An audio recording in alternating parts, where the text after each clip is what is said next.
The first question that my mentor asked me, and what value do you have to give to the marketplace? The world is only going to pay you what you're worth. And if you don't even know your worth and don't even know what value you have, you're not going to get anywhere. Welcome to the Rental Property Owner and Real Estate Investor Podcast, brought to you by the Rental Property Owner Association, providing benefits and services to real estate investors and rental property owners for over 48 years. With your host, Brian Hamrick from Hamrick Investment Group. This episode is sponsored by Green Property Management, managing everything from single-family homes to apartment complexes in the West Michigan area. Find out more at greenpropertymgt.com. And RCB & Associates, helping real estate investors and small business owners navigate the complex world of health insurance and Medicare benefits at rcbassociatesllc.com. Hello and welcome to episode 290. My guest today started at the bottom during the Great Recession by knocking doors to find leads for his fix and flip business. Fast forward to today, and he controls and manages over $15 million in real estate and is the co-owner and founder of KECO Capital based in Honolulu, Hawaii. Cory Nemoto specializes in deal sourcing and valuations, acquisitions, financing, investor relations, and project management. Today, we're going to discuss his fix and flip investing, entrepreneurship, how to be comfortable about being uncomfortable, and many other things. Cory, welcome to the show. Hey, Brian. Thanks for having me on. I would like to start with you filling us in about who you are and how you got started investing in real estate. Sure. Well, I'm a normal kid that came from, a small town in Waimanalo, Hawaii. It's on the island of Oahu. And normal childhood, everything normal. The only thing abnormal is I was always smaller and not really gifted at anything. Like nothing came naturally to me, whether it was school or sports, I always had to work hard. And for instance, I'm about 5'5". And when people ask me oh, what sport did you play, in high school and stuff, I tell them basketball. And they're always like, okay, basketball, really. But that's the thing is I had to really work hard, and I worked, I had to work harder than everybody else in school and sports or whatever. So I think I was kind of, if anything, I was given that, I had an ambition, just relentlessness to succeed in whatever I'm doing. And I think that's what kind of helped drive me today. So that's kind of at the core of who I am. I am an introvert. So I've gotten a lot more confident from when I started business on my own. But it's still in me, I still have that introverted nature. So that's me in my core. How did you get into real estate investing? I read Rich Dad Poor Dad, and long story short, that book changed my life, like many people I've talked to. I just decided to go, I think in the book, Kiyosaki, he mentions that, to just get started, just go to the local real estate clubs. They're everywhere. So I Googled, real estate investing clubs in Riverside, California, and I linked up with one of the clubs out there. And I went to the meetup and I was the guy in the back of the room, because I didn't say anything. I wanted to be in the back, closest to the exit, because, like any true introvert would. And basically I wanted to be a ghost in the room, and I was. But before I started to walk out, people started networking, and somebody just kind of pulled me aside and just asked me where I'm from, what I want to do. And turns out that only person that talked to me turned out to be a mentor of mine for, the first year in real estate. And he basically asked me if I wanted to work with them, and, he'll help teach me what they do, but I'll be doing some work, And so I said, yeah, absolutely, I would. And so I ended up door knocking for him and his partner. Their both names were Anthony, and one went by Anthony, one went by Tony. So Anthony and Tony kind of took me under their wing, told me what to do. They gave me a list to go door knock back in those times. And that was 2012. So the market was still recovering. And so you were door knocking for acquisitions, distressed owners who might want to sell at a discount? Yeah. And they were doing a unique strategy back then, which I think they refer to as backflipping now. And basically it was, they were flipping notes. So they gave me a list of doors to knock on, and I used to knock on a bunch of doors every day. And we were looking for four things. So the owner had to be upside down on their mortgage. And in 2012, it was pretty much everybody out there. And they had to be upside down on their mortgage. They had to have a jumbo loan, so a jumbo non-conforming loan. And they had to have been current with their payments. So their credit wasn't affected. And then they had to want to stay in the house, because what my mentors were doing is, when they found somebody who fit that criteria, they would go to their bank, whoever had the note. They would negotiate with the bank to buy the note at a deep discount, and then have the homeowner go and refinance. So, for example, if a property was worth $1 million, but the homeowner owes 1.2, they're upside down $200,000, right? And so the investors who were teaching me would go with their team to the bank, negotiate the price down to like 800,000 to buy the note for like 800. And then they would have the homeowner refinance at maybe 900,000. So the investor would make the difference, right? What they bought the note for 800, they sold it for 900. So they made 100 grand roughly. And the homeowner, instead of owing 1.2 million now they have equity. They owe 900,000 and the property's worth $1 million, right? So, and they probably lowered their payment as well. And lower payment, yeah. And so the investor made money, so they won. The homeowner got to refinance and out of a jumbo loan, which back then was, there was a lot of people stuck and they didn't know that they could get help like this. And so the homeowner got to keep their house and have, get their balance lower. And then the bank got to liquidate, a high risk, potentially toxic asset off the books, which every bank wanted to do back then. So that was a unique time, and a unique strategy for that time.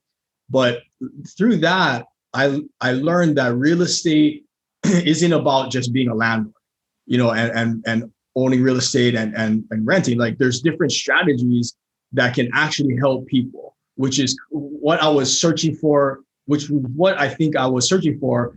I didn't know what I was searching for at the time, but it was that. And so after, reading Robert Kiyosaki's book, Rich Dad Poor Dad, and owning passive income, but then learning about this strategy that they're doing as well, like, I started to realize that real estate is so dynamic and it's it touches everyone's lives. We all need a place to stay, right? That's a really unique strategy for a very unique period in time, because it sounds like the partners you were working for, their profit would be 100,000. If they're negotiating a discount on that note to 800,000, and then the owner or the borrower is going and refinancing at 900 that they're borrowing, well, that's $100,000 difference that they're putting in their pocket each time. Right. And it's a great, to this day, I haven't heard of somebody actually doing it except for them. I was going to say it's very particular to jumbo loans where you're going to make that type of profit. Right. Yeah, exactly. And for the, everyone listening, like, the reason why that worked was because the banks can't sell. Usually they can sell their notes and liquidate, their assets and get their capital back. They can sell it to Fannie or Freddie, but if it's a non-conforming loan, that means, like, they can't sell it in the secondary marketplace. So you need a private investor, like, the guys I was working for, to step in, put up the cash and take the risk, and they get rewarded with a healthy profit. Perfect win-win-win situation. Exactly. So that really just opened my mind. And then I started to learn about wholesaling real estate and, different type of strategies, because I knew that I was a broke college student. So I was pretty far away from being able to, get any type of credit or, try to get a regular bank loan. I didn't know what private financing was or anything like that. So after that, I moved back. After graduating from college, I moved back to Hawaii, and I knew right away, like, I got to go to the real estate club, because that worked out last time. Like, I think I learned a lot. And so I did. Met another partner who's to this day, he's a good friend, a partner, and a mentor to me. And I ended up listening to one of his talks, and he was talking about how to control real estate, with owner financing and subject to. And he just did a subject to deal where he bought it and flipped the house on taking over the mortgage from the homeowner. And I was already marketing and wholesaling then, like trying to get my first deal. And I just remember like, man, that sounds a lot like this guy I'm talking to, who needs help with her mortgage.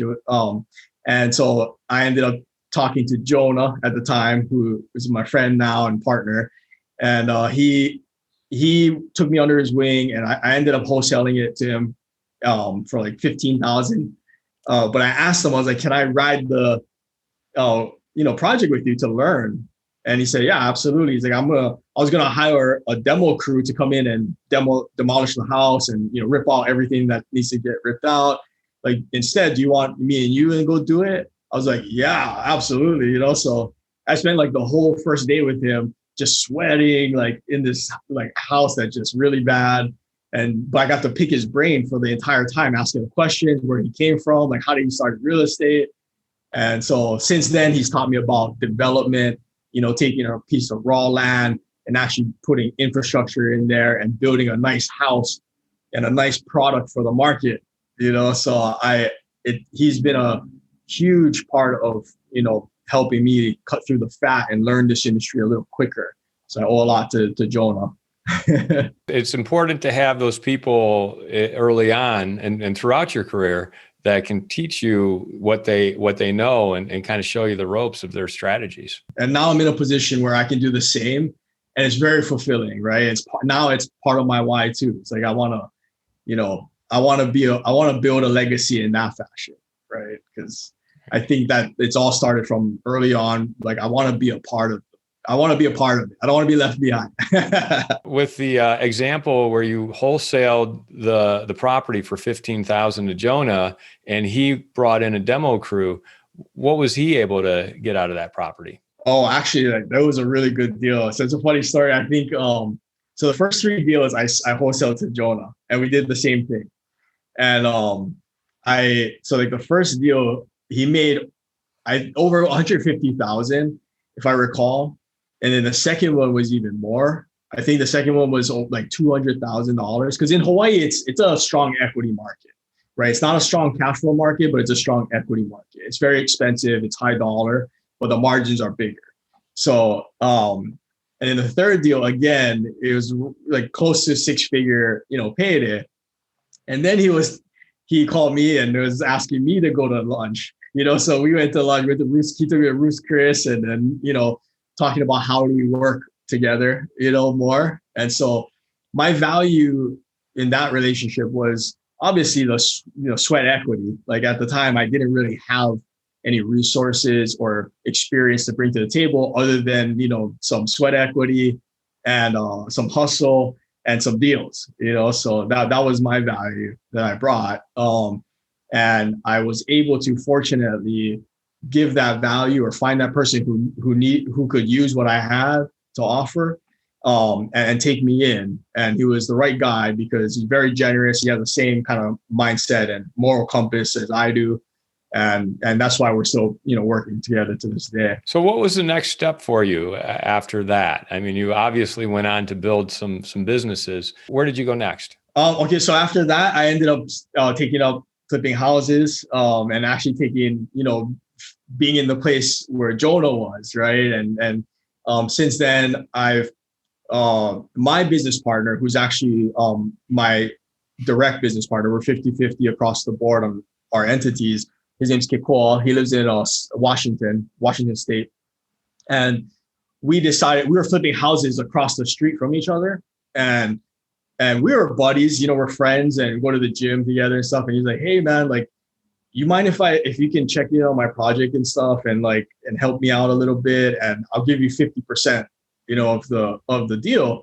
I was like, oh man, you don't have to give me 50%. Like you're literally like the one street over. I can just walk over and check, make sure the guys are there. Your scope's getting done. Don't worry about it. It's easy. And but then he's like, no, but like I appreciate it. And plus I can't, like this time I can't fly back and forth. And I said, so we started talking more and we realized like, why don't we just partner? So we ended up partnering on both of those. I brought him in on mine, like that officially solidified a partnership. And we've been running ever since. And we kind of took off like a rocket ship. We just started, acquiring properties in Hawaii, Seattle, and started flipping them. So I manage all of the Hawaii operations and our fund, our real estate investment fund, and KECO manages all the projects in Seattle, Washington, and also we have a property management company and ownership in a brokerage and a construction company too now, because we ended up vertically integrating our company, which is a whole story on itself. But so that's kind of our day to day. I manage Hawaii projects and our fund, our real estate investment fund, and he manages our brokerage, the construction company, property management company, and projects out there in Washington. So is that the business that you have in place today? Is that your main focus? Correct. Yep. So that is currently what our structure is now. And let's dig into that a little bit. Like, what is your day-to-day function? Like when you woke up today, what did you do? After we're done with this conversation today, what will you be doing? Actually, I know that's a dumb question because it's 7:30 a.m. where you are. So when you woke up today, you got on this podcast. What will you do after this podcast? Right. Yeah. So today it's funny because we were just talking about this earlier, but I'm coming from your time zone, East Coast, right? So it actually wasn't that hard for me because I'm 6 hours ahead now. So usually Hawaii is 6 hours behind. So yeah, I'm just getting my day started. So this is the first thing on the agenda. And after this, I will be basically getting caught up on all my emails. I was kind of on a work trip and vacation the last about 2 weeks.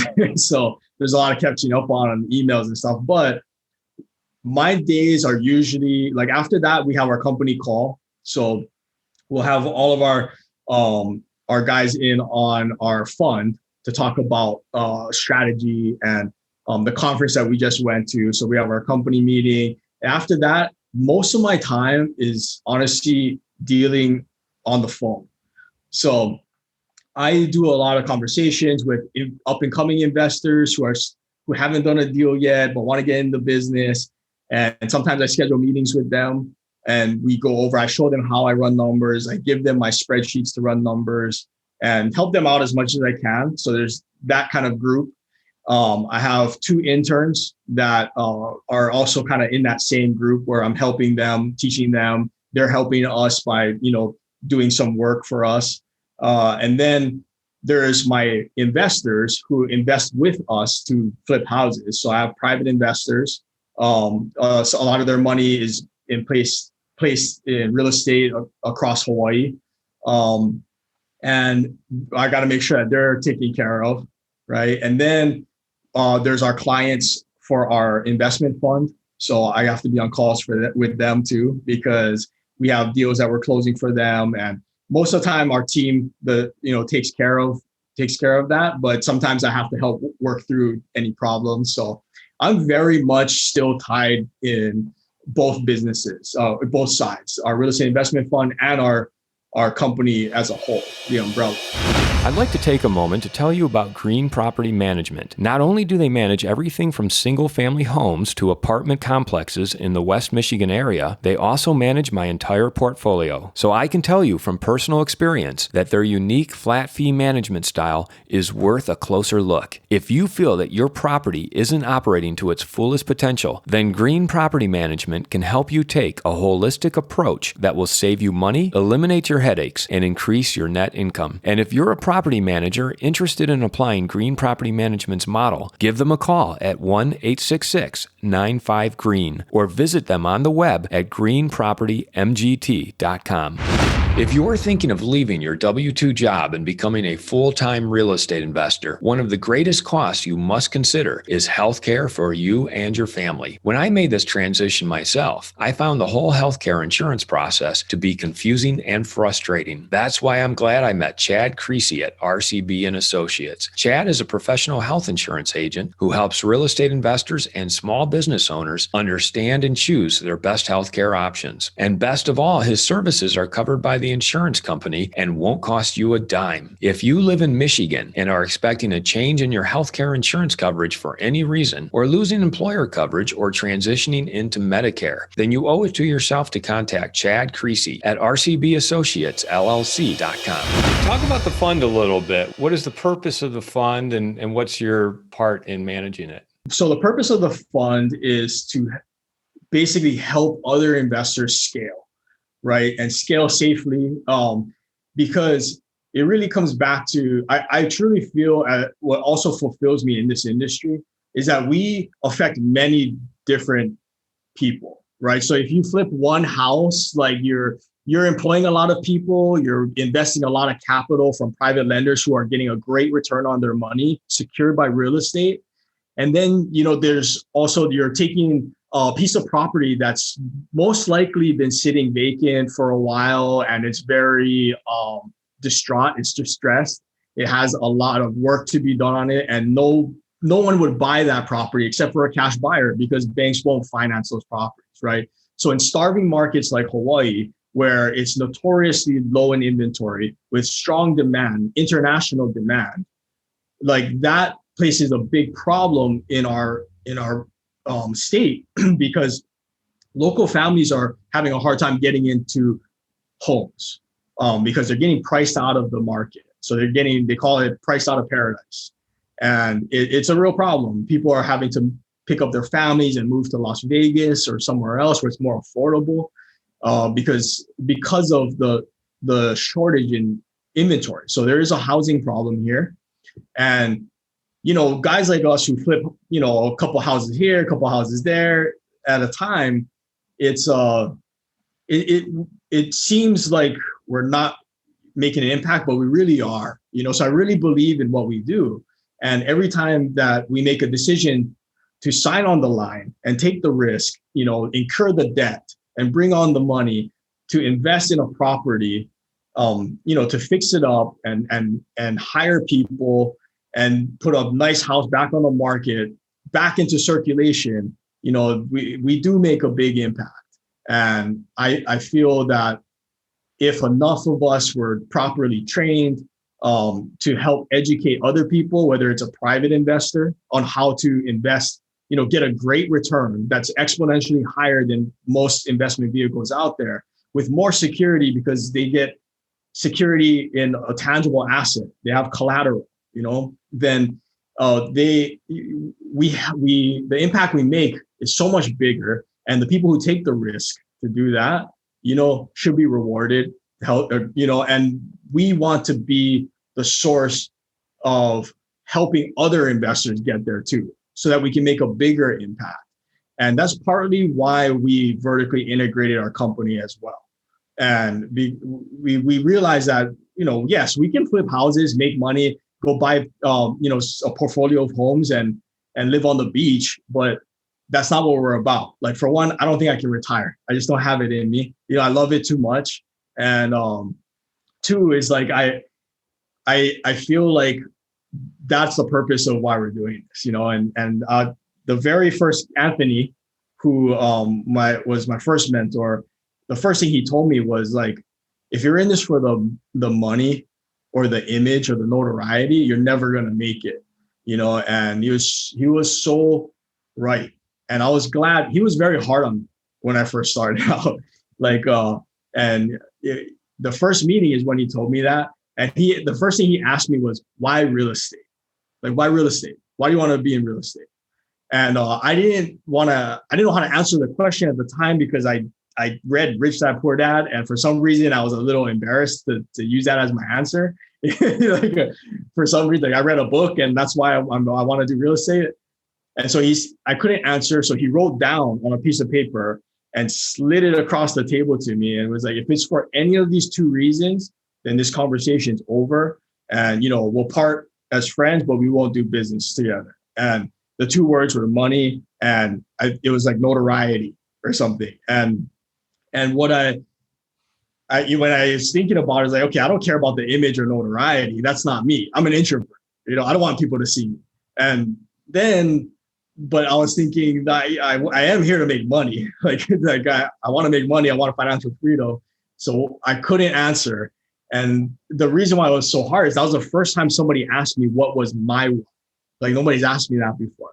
So he told me to go home, think about it, and email him my why. And so I did. And apparently it was good enough, I guess. But yeah, so like that, the reason why we started the fund was it was just another link in the chain of direction of our company as a whole. We decided to vertically integrate because it'll help us control the process a little better. And we can make more profits, but also we can focus our attention from just fixing one house and just our stuff, just focus to be able to focus our attention on everybody and the industry as a whole. So, instead of focusing on our projects, we focus on lead generation and marketing. And as the leads come in, all the ones that aren't distressed or, but still want to sell, we sell it through our brokerage.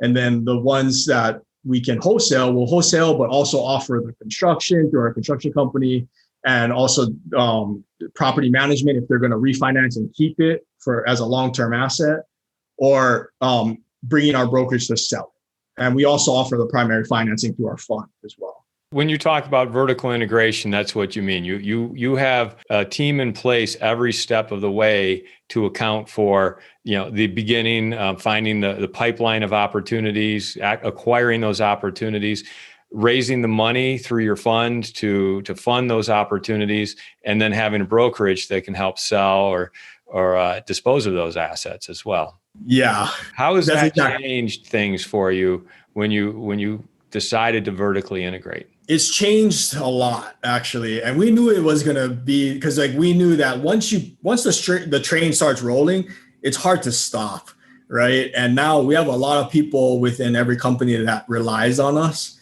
and they count on us. And so now it's a heavy responsibility sometimes. So that there's more responsibility. There's more things going on, so it's even busier work. But it is fulfilling. And it was the only way for KECO and I to build a structure around real estate that was actually something that we can work on the business instead of inside the business. And we knew it was going to take a few years for us to kind of step out. And our companies are still maturing. It ain't over yet by any means. We're still very much in the thick of business and real estate. But it's changed. So it's changed in that aspect. There's a lot more responsibility, a lot more potential problems that we have to work through. But also for us, it's changed the culture, I believe, of our entire company and our purpose, because now we shift towards focusing on clients. And the clients are our friends and our colleagues. And if they're not our friends and colleagues yet, they will be. If there's somebody comes in cold, we're not just across the board, like our fund, we always say we're not here to just cut loans. We're here to help be there alongside the investor to grow with them. And sometimes, if that means I feel this deal is too much for them, just because from my experience, and I feel like this could be potentially bad, even though it fits our box, our criteria, and we could do the loan, we probably won't do the loan, because I rather be there for the long game, and with them. And I'll just refer them out to another lender who's willing to do that, and just hope for the best for them, if they really did want to close that deal. So it's changed our focus of what we do. Cory, can you take us through one or two specific examples of how the vertical integration actually applies to a specific asset that you've picked up along the way? Okay, so for instance, we purchased a property that was in distress. It was from another investor who kind of went belly up here in Hawaii. And it was 4 houses that were just shells, so they weren't finished yet. But with that, we had the ability to not only close it with our fund and our capital, but we were able to close it and then renovate it, put it back on the market, and then we can either choose to sell it through with our brokerage, or come in and refinance with our property management company to control it. Whichever way our exit strategy is, for this instance, we decided to sell it. But if it was to keep and hold, we would manage it with our we would refinance with a long-term rental loan, and then bring in our property management crew to manage it. So we kind of can control the steps in every single phase. And of course, during the construction, it's our crew, right, working on it. So that we can contain. And that's an example of one of our personal projects. But if it's for another investor, sometimes they may have, their license and they can sell it. So they don't need to sell it through us. Or they have their own crew already, but maybe they don't have the capital yet. So we'll provide the capital there. Or, maybe they have the capital, but they don't have the crew, so they need a good construction crew. Because in all of our entities, we take the mindset of like these entities were started for investors by investors, right? Because we're investors. So all of our agents and stuff that are in our company who sell real estate and serve clients, they need to understand what it's like to work with investors who buy, fix, and sell, who buy, fix, and hold, or anything else. They need to understand that side a little better. And that's because that's our focus. And even with the construction crew, because just because you meet a builder who's been building houses for 20 years doesn't mean that they can flip a house, because when you flip a house, it's very dynamic. Sometimes nothing goes right. Like I've never been a part of a project that's gone 100% correct, so you tear open walls and we have termites here in Hawaii, so there's termite damage everywhere. You have to rip out some of the main supporting beams sometimes.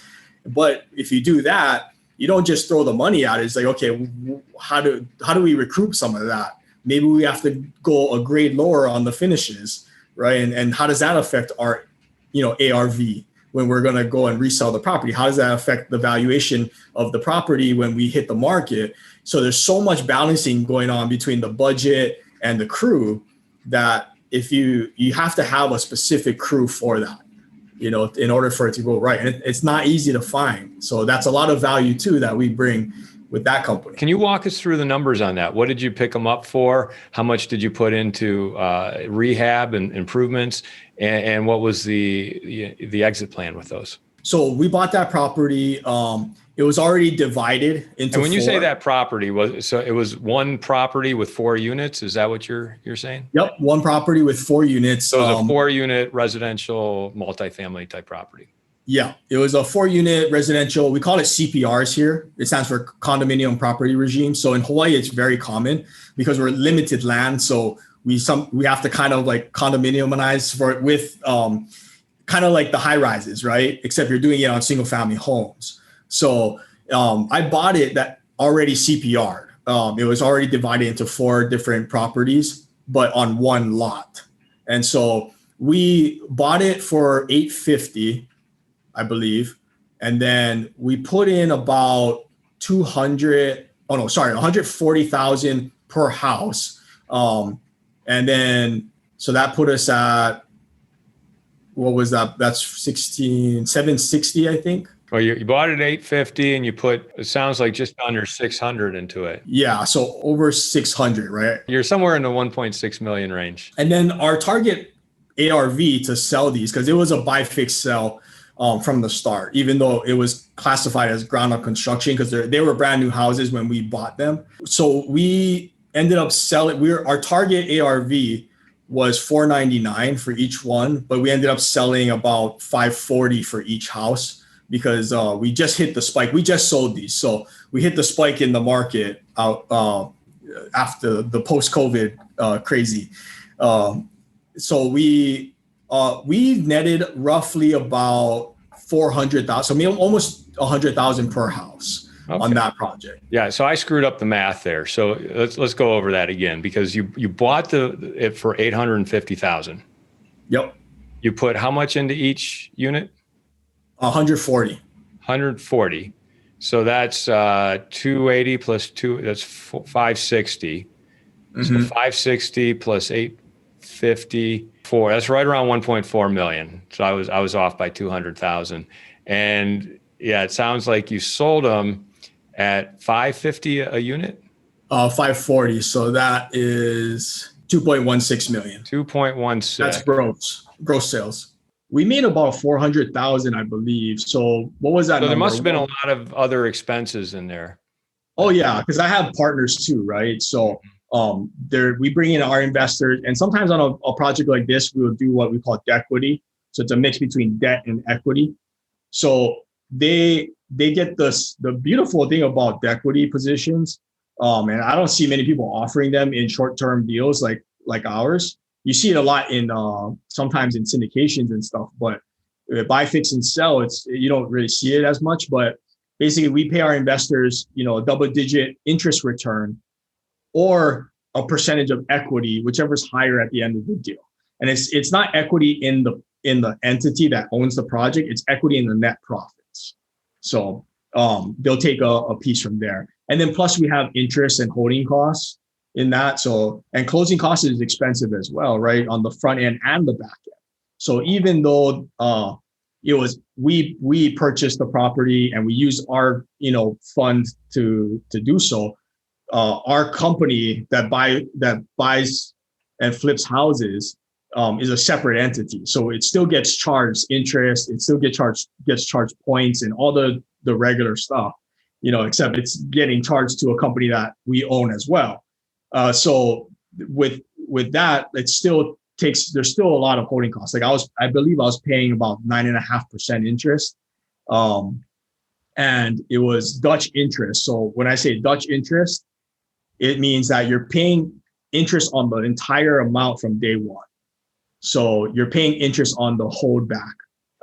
And this is going into a little bit of the hard money side, if you don't mind, just for the audience. So there's the difference between interest and Dutch interest. Typically, interest on a hard money loan is interest only because usually it's short-term loans. It's high interest because it's high risk for the lender, but it's interest only, right? And sometimes if you're getting a loan from a hard money lender that has a construction holdback, like let's say our budget was whatever 140 times 4 is. I think it's 560 or something. Yeah, right around 560. So you're paying interest on that whole amount, even though you may not have pulled it from your hard money lender yet. Correct. Yeah. So usually it's in a holdback account where the 560 you're not paying interest on that yet, because until you start to draw from it. Like we do the first phase of construction and it's $100,000, right? So we get reimbursed. We get back $100,000 from the lender for the construction, and then that gets added on to the principal, and to which your monthly interest increases. So that's what you call non-Dutch interest, right? Or no interest on the construction holdback. Where on this project, I was being charged Dutch interest because there's pluses and minuses to taking in Dutch interest or non-Dutch interest. Typically, non-Dutch interest is cheaper, right? Because you're not paying interest on that money until you draw for it. But that usually means that the lender doesn't have the money in the account right now. That's why you're not paying for it. So your draws can be a little slower, right? And normally I rather pay non-Dutch interest, to be honest. But I'll tell you why in this project we went with Dutch interest. It's because for one, I wanted my draws quick, because you don't want to lose momentum on a project. And sometimes you could wait a week to 2 weeks for a draw, and then you have to put your guys on pause. They start taking on different projects, and then they don't come back. So you got to watch out for that, especially if you're hiring an outside. You don't really have an in-house construction crew. But even if you have an in-house construction crew, you're going to lose days if you lose momentum. And if the draws take too long, it's crucial time. Even if it's just like a few days late, you have to remobilize the crew. You have to get them out to the site. Usually they have their tools in the same spot. Like there's a rhythm to the project, right? And sometimes when you disrupt that rhythm, it's hard to get back in it. And it's hard there's project fatigue. The guys get sick of driving. They get sick of going to the same place, eating the same lunch that's around the corner or whatever. Like they get sick of the project. It becomes, like, I got to go back to that house again, that nightmare, so you want to get them in and out, not only because it costs money, but because if you lose momentum on the project, the whole project could collapse. So at the end of the day, it sounds like you actually save money with Dutch interest because you have that speed. You're not slowing down. You're not wasting money. You're not wasting time. That comes from an experienced investor like yourself, like, because a lot of people who are new, they haven't been through a project. They haven't felt it yet, right? They don't know the difference. And so when you tell them you're paying Dutch interest, they're like, oh, well, so-and-so financial group will give me non-Dutch interest, but like it just fits projects at different times, which is better. You have to make that decision, but you don't know what it's like to pay non-Dutch interest or Dutch interest until you've been through it, So, but immediately, if someone knew, they would say like, oh yeah, you don't want to pay Dutch interest, when that's not the case. Like most of the times, it's probably best not to pay Dutch interest.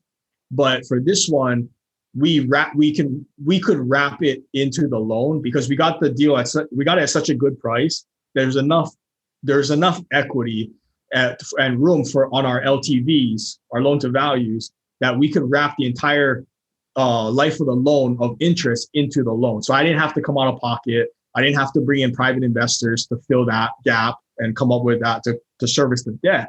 So it was not only are the draws faster because the money's sitting in the bank ready to go, but it was wrapped into the loan. Time and momentum is a premium. And if you can spend extra money and stay within those boundaries of time and momentum and keep that going, it's worth it. It's worth it to overpay. I completely agree. Because you have a fund that does hard money loans, were you the lender in this situation as well? Yeah. So I was a lender, but I had to sign a bunch of other paperwork with our capital partners to, basically relieve them of any potential liability. Right. Conflict of all that has to be revealed up front because of conflict of interest and all that. So as long as you're transparent, it shouldn't make a difference. Yeah. And we're backed by large institutions, many of them who are on Wall Street. And so I actually had to get on the phone with the CEO before we closed that deal to tell him basically don't worry, my guy, I'm not even touching the file. So I even had one of my own guys represent me as the client, and I didn't deal with our capital partners. There was none of that. So we really did it by the book, but I thought it was going to be easier to close my own deals with our own funds, but it's actually harder. So lesson learned on that. Well, Cory, as we wrap it up, any advice for our listeners about vertical integration or getting comfortable being uncomfortable, some of the things you've talked about today? To start out, I really feel like the best I could give is finding out why somebody is in real estate. The first question that my mentor asked me, and what value do you have to give to the marketplace? Because as we all know, the world is only going to pay you what you're worth. And if you don't even know your worth and don't even know what value you have, then you're not going to get anywhere. And that's even if you're working in a W-2 employee job, that's just it. What is your purpose? What do you have to offer the world? And for me, it was, I was never, again, gifted in finance. I was the guy that had to study days in advance to pass the exam. And you have the other guys who study the night before and they ace the test. I had to find my value in serving other people by knocking on doors, taking the cold calls, demoing the house with another investor to learn. You got to know what value you have to give because everybody has value. If you feel like you don't have anything to give, you just haven't dug deep enough. And I think that's the first place to start. And when it comes to real estate and business, we vertically integrate our company. And, I'm glad I was naive, a little naive at the beginning because it's hard. And I knew it was going to be hard, but I didn't know it was going to be this hard, because there's a lot to manage. But I wouldn't trade it because I already knew what my why is, and it fits the mold of my vision for myself. So getting into business, there is a lot of talk about 10X and, being, scaling, and you can always do more and grow bigger, faster. And to me, since we have gone big and fast, I think that can be dangerous advice. So listen to your own intuition, and don't be afraid to put the brakes on something if you feel it's getting out of control, because we did scale hard and fast and we paid for it for a little while. A couple of our projects gone bad and we had to, clean up the mess behind that. And we lost money. We lose money on a couple of deals from time to time. Nobody's invincible, but if you're a new investor, just make sure the first deal is a home run, because you want to ride that momentum to the next one, And I always say, you don't want the first one to be checkmate. You don't want the first one to be the last one, because that's very doable in our industry, as you know, right, Brian? Because it's real money, it's big business, it's real estate, so it's very fulfilling work, but make sure you know your capacity and also know what direction you want to go, because you can go anywhere with real estate. Great advice, Cory. How would someone get a hold of you or find out more about you? I like social media. You can also go to our website. It's KECOcapital.com. That's KECO Capital.com. You can find me on social media. On Facebook and Instagram. It's just, my handle is at Cory, CORY .Nemoto. That's NEMOTO. Both on Instagram and Facebook. And I like social media because you can message directly and stuff, and I can post things that we're doing. Cory, it's been a great conversation talking about your fix and flip business, your hard money lending, the fund, just kind of how you vertically integrated your business, went big fast, and really suffered some of the bumps along the way. But I congratulate you on your success. And thank you so much for having this conversation with us today. Well, thank you, Brian. I really appreciate it. Thanks for having me on. I want to thank everybody for listening to this episode. I'm your host, Brian Hamrick from Hamrick Investment Group, and you can find out more about me by going to higinvestor.com. That's higinvestor.com. And you can also ask questions and join us on Facebook by going to RPOA, Rental Property Owner and Real Estate Investor Podcast. This episode was sponsored by Green Property Management, managing everything from single-family homes to apartment complexes in the West Michigan area. Find out more at greenpropertymgt.com. And RCB and Associates, helping real estate investors and small business owners navigate the complex world of health insurance and Medicare benefits at rcbassociatesllc.com. You've been listening to the Rental Property Owner and Real Estate Investor Podcast, brought to you by the Rental Property Owner Association.